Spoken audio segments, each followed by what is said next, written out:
नमस्कार मित्रांनो, आजच्या या व्हिडिओमध्ये आपण पाहणार आहोत आपले सरकार पोर्टलवरून age nationality and domicile certificate घरबसल्या कसं काढायचं ते आपण पाहणार आहोत. मित्रांनो, जर तुमच्याकडे CSC सेंटर सायबर कॅफे असेल आणि तुमच्याकडे ऑनलाईन ID नसेल तर तुम्ही आपले सरकार पोर्टलचा वापर करून कोणाचे एज नॅशनॅलिटी डोमासाईल सर्टिफिकेट काढू शकता. ते कसे काढायचे ते आज मी तुम्हाला या व्हिडिओमध्ये सांगणार आहे.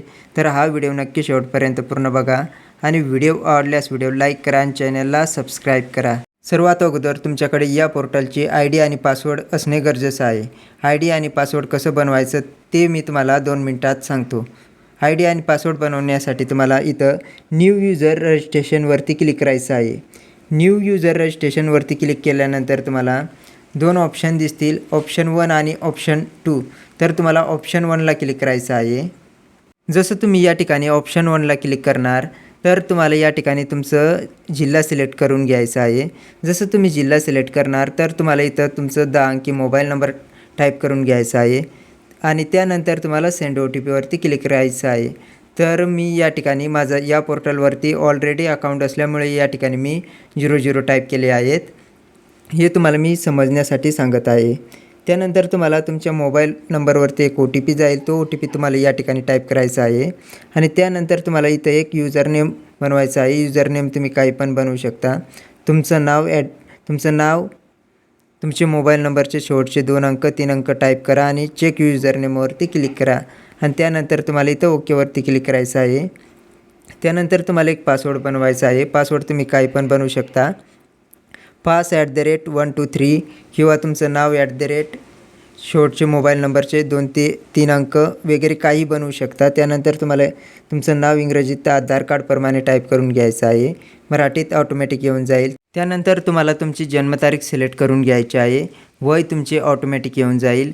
जर अर्जदार मायनर असेल, 18 वर्षाखालील असेल तर तुम्हाला तुमच्या वडिलांच्या नावाने इथं रजिस्ट्रेशन करायचं आहे आणि त्यानंतर तुम्हाला इथं I acceptला टिक लावायचे आहे आणि त्यानंतर तुम्हाला इथं रजिस्ट्रेशन बटनावरती क्लिक करायचं आहे. माझं या पोर्टलवरती ऑलरेडी अकाउंट असल्यामुळे मी इथं बॅकवरती क्लिक करतो. तुम्ही इथं रजिस्टरवरती क्लिक करा. आत्ता जो तुम्ही ID आणि पासवर्ड बनवला आहे तो ID आणि पासवर्ड तुम्हाला इथं टाईप करून घ्यायचा आहे. त्यानंतर तुम्हाला इथं कॅप्चा टाईप करून घ्यायचा आहे. कॅप्चा टाईप केल्यानंतर तुम्हाला इथं तुमचा जिल्हा सिलेक्ट करून घ्यायचा आहे. जिल्हा सिलेक्ट केल्यानंतर तुम्हाला इथं लॉग इन बटनावरती क्लिक करायचं आहे. लॉग इन बटनावरती क्लिक केल्यानंतर तुम्ही या ठिकाणी सक्सेसफुली अशा प्रकारे लॉग इन होऊन जाल. त्यानंतर तुम्हाला इकडे साईटला क्रॉल करून शोधायचं आहे Rमध्ये रेव्हेन्यू डिपार्टमेंट आणि तुम्हाला रेव्हेन्यू डिपार्टमेंटला क्लिक करायचं आहे. जसं तुम्ही रेव्हेन्यू डिपार्टमेंटला क्लिक करणार तर तुम्हाला या ठिकाणी सब डिपार्टमेंट निवडायचं आहे आणि रेव्हेन्यू सर्व्हिसला क्लिक करायचं आहे आणि त्यानंतर तुम्हाला या ठिकाणी शोधायचं आहे age nationality and domicile certificate. याला तुम्हाला क्लिक करायचं आहे आणि त्यानंतर तुम्हाला प्रोसीड बटनावरती क्लिक करायचं आहे. जसं तुम्ही प्रोसीड बटनावरती क्लिक करणार त्यानंतर तुमच्यासमोर एक नवीन टॅब उघडून येईल. त्यानंतर तुम्हाला सर्व्हिस लिस्टला क्लिक करायचं आहे. सर्व्हिस लिस्टला क्लिक केल्यानंतर तुम्हाला इथं एज नॅशनॅलिटी अँड डोमासाईल सर्टिफिकेटला परत एकदा क्लिक करायचं आहे आणि त्यानंतर तुम्हाला इथं कंटिन्यूवरती क्लिक करायचं आहे. कंटिन्यूवरती क्लिक केल्यानंतर तुम्हाला इथं तुमची माहिती भरायची आहे. इथं सगळी माहिती तुम्हाला इंग्लिशमध्येच भरायची आहे. इथं जर तुम्ही नोवरती क्लिक केलं तर ज्याच्या नावाने तुम्ही ID आणि पासवर्ड बनवला होता, रजिस्ट्रेशन केला होता त्याचीच माहिती इथं सगळी येऊन जाईल. त्याचं नाव वगैरे सगळी माहिती इथं ज्याची ID आणि पासवर्ड आहे त्याचीच येऊन जाईल. तुमचा जर सायबर कॅफेचा शॉप असेल आणि कस्टमरच्या आधार कार्डला जर मोबाईल नंबर लिंक नसेल तर तुम्हाला कस्टमरच्या नावाने ID आणि पासवर्ड बनवायचा आहे. आता प्रत्येकाकडे मोबाईल असतो. कस्टमरच्या नावाने ID आणि पासवर्ड बनवून घ्या आणि जर कस्टमरच्या आधार कार्डला मोबाईल नंबर लिंक असेल तर तुम्ही तुमच्याच IDवरून कस्टमरला डोमासाईल सर्टिफिकेट काढून देऊ शकता. तर तुम्हाला येसवरती क्लिक करायचं आहे आणि कस्टमरचा आधार कार्ड नंबर तुम्हाला इथं टाईप करून घ्यायचा आहे. आधार कार्ड नंबर टाईप केल्यानंतर तुम्हाला इथं जनरेट OTPवरती क्लिक करायचं आहे. जनरेट OTPवरती क्लिक केल्यानंतर तुम्हाला इथं ओके करायचं आहे आणि कस्टमरच्या मोबाईल नंबरवरती एक OTP जाईल. तो OTP तुम्हाला इथं टाईप करून घ्यायचा आहे आणि सबमिटवरती क्लिक करायचं आहे. सबमिटवरती क्लिक केल्यानंतर तुम्हाला इथं तुमचं OTP व्हेरीफाय होईल आणि त्यानंतर तुम्हाला इथं ओकेवरती क्लिक करायचं आहे. आता आपण ज्याचं आधार कार्ड नंबर व्हेरीफाय केलं त्याची सगळी माहिती इथं आलेली आहे. त्याचं नाव, फादरचं नाव, वय, जन्मतारीख सगळी माहिती इथं आलेली आहे. इथं तुम्हाला अर्जदाराचा मोबाईल नंबर टाईप करून घ्यायचा आहे. त्यानंतर इथं तुम्हाला अर्जदाराचा जो व्यवसाय असेल तो व्यवसाय तुम्हाला इथं सिलेक्ट करून घ्यायचा आहे. मी इथं फार्मर सिलेक्ट करतो. ईमेल आय डी ऑप्शनल आहे, सोडून द्या. आता तुम्हाला थोडं खाली स्क्रॉल करायचं आहे. अर्जदार जर 18 वर्षाखालील असेल, मायनर असेल, तर तुम्हाला इथं यसवरती क्लिक करायचं आहे आणि वरती तुम्हाला अर्जदाराच्याच वडिलांच्या नावाने माहिती भरायची आहे. इथं तुम्हाला त्या मायनर मुला किंवा मुलीचं आधार नंबर टाईप करायचा आहे आणि जनरेट OTPवरती क्लिक करायचं आहे. त्या मुलाचं किंवा त्या मुलीचं आधार कार्डला जो मोबाईल नंबर लिंक असेल त्या मोबाईल नंबरवरती OTP जाईल. ती OTP तुम्हाला टाकण्याचं इथं एक ऑप्शन येईल, त्यामध्ये तुम्हाला OTP टाकून घ्यायची आहे आणि सबमिटवरती क्लिक करायचं आहे. जसं तुम्ही सबमिटवरती क्लिक कराल तर त्या मुलाचं नाव किंवा त्या मुलीचं नाव इथं ऑटोमॅटिक येऊन जाईल, जन्मतारीख येऊन जाईल. इथं तुम्हाला त्या मुलाचं किंवा त्या मुलीचं मोबाईल नंबर टाईप करून घ्यायचा आहे आणि सन डॉटर जे काय असेल ते तुम्हाला इथं सिलेक्ट करून घ्यायचं आहे.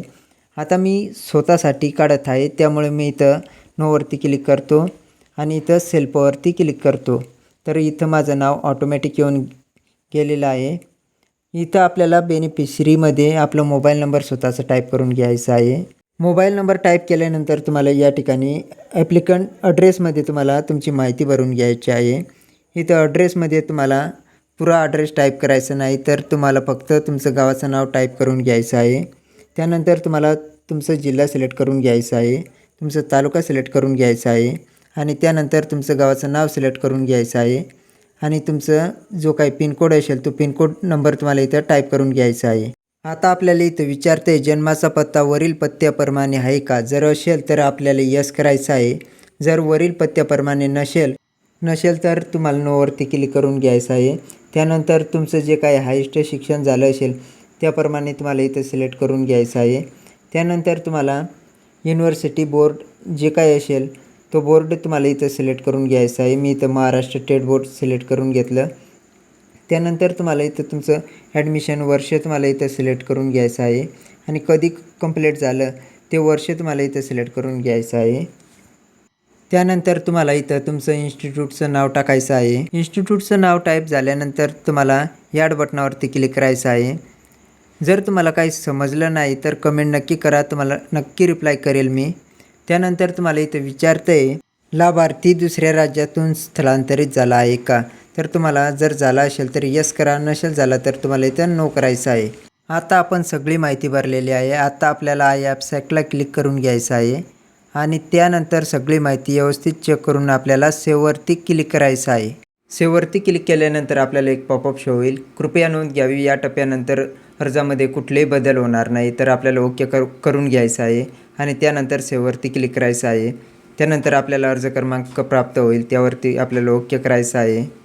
आता तुम्हाला इथं आधारप्रमाणे फोटो येऊन जाईल. जर तुम्हाला आधारप्रमाणे फोटो ठेवायचा असेल तर तुम्ही ठेवू शकता. जर तुम्हाला नवीन फोटो अपलोड करायचा असेल तर चूज फाईलवरती क्लिक करून तुम्ही इथं नवीन फोटो अपलोड करू शकता. आणि फोटोची साईज ठेवायची आहे तुम्हाला 5 KB ते 20 KBमध्ये आणि पिक्सलमध्ये फोटोची साईज ठेवायची आहे तुम्हाला 160 ते 200 पिक्सलमध्ये फोटो कन्वर्ट करायचा आहे तुम्हाला. मी नवीन फोटो अपलोड करत नाही तर आधारप्रमाणेच फोटो ठेवतो. आता मी सगळे डॉक्युमेंट अपलोड केलेले आहेत.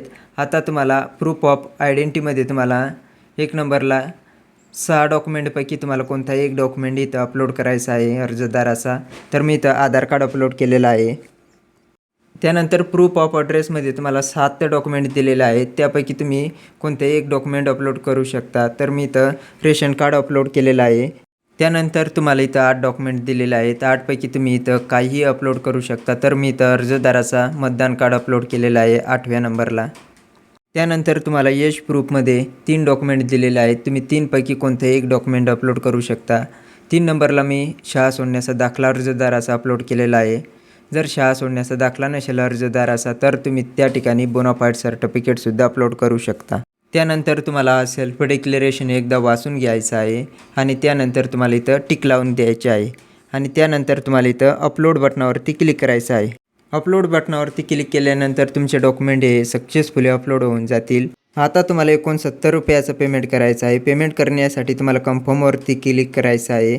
त्यानंतर तुम्हाला क्रेडिट डेबिट कार्डला क्लिक करायचं आहे. क्रेडिट डेबिट कार्डला क्लिक केल्यानंतर तुम्हाला इकडे साईटला क्लिक करायचं आहे. त्यानंतर प्रोसीड फॉर पेमेंटला क्लिक करायचं आहे. त्यानंतर तुम्हाला इथं UPIला क्लिक करायचं आहे आणि शो QR कोडला क्लिक करायचं आहे आणि या QR कोडवरती तुम्हाला 69 रुपयाचा पेमेंट करायचा आहे. फोनपे, गुगल पे, पेटीएम कशाने तुम्ही 69 रुपयाचं पेमेंट यावरती करू शकता. पेमेंट केल्यानंतर तुम्हाला 1 मिनिटापर्यंत रिफ्रेश वगैरे काही करायचं नाही. 1 मिनिटापर्यंत तुम्हाला वेट करायचं आहे. त्यानंतर तुम्हाला एक पावती जनरेट होईल. तुम्हाला आता थोडं खाली स्क्रॉल करायचं आहे आणि या हिरव्या बटनावरती क्लिक करायचं आहे. जसं तुम्ही हिरव्या बटनावरती क्लिक कराल तर तुम्हाला या सेव्ह बटनावरती क्लिक करून तुमच्या कम्प्युटरमध्ये किंवा मोबाईलमध्ये तुम्ही ही पावती सेव्ह करू शकता. आता आपण परत एकदा इथं लॉग इन केलेलं आहे. तुम्ही या ठिकाणी बघू शकता age, nationality and domicile certificate 2 नंबरला आपण पेमेंट केलं होतं 7 तारखेला आणि अप्रूव्हल झालेलं आहे 10 तारखेला. फक्त 3 दिवसात आपला age, nationality, domicile certificate approval झालेला आहे. आता आपल्याला डाउनलोड करण्यासाठी फक्त डाउनलोड बटनावरती क्लिक करायचं आहे. कधीकधी अप्रूव्हल होण्यासाठी 15 दिवस ही लागू शकतात. प्रत्येक तालुक्याचे वेगवेगळे नियम असतात. तर डाउनलोड बटनावरती क्लिक केल्यानंतर आपला सर्टिफिकेट अशा प्रकारे डाउनलोड होऊन जाईल. याच्यावरती पण तुम्ही तारीख बघू शकता. व्हिडिओ आवडला असेल तर व्हिडिओ लाईक करा आणि चॅनलवरती जर नवीन असाल तर चॅनलला सबस्क्राईब करा.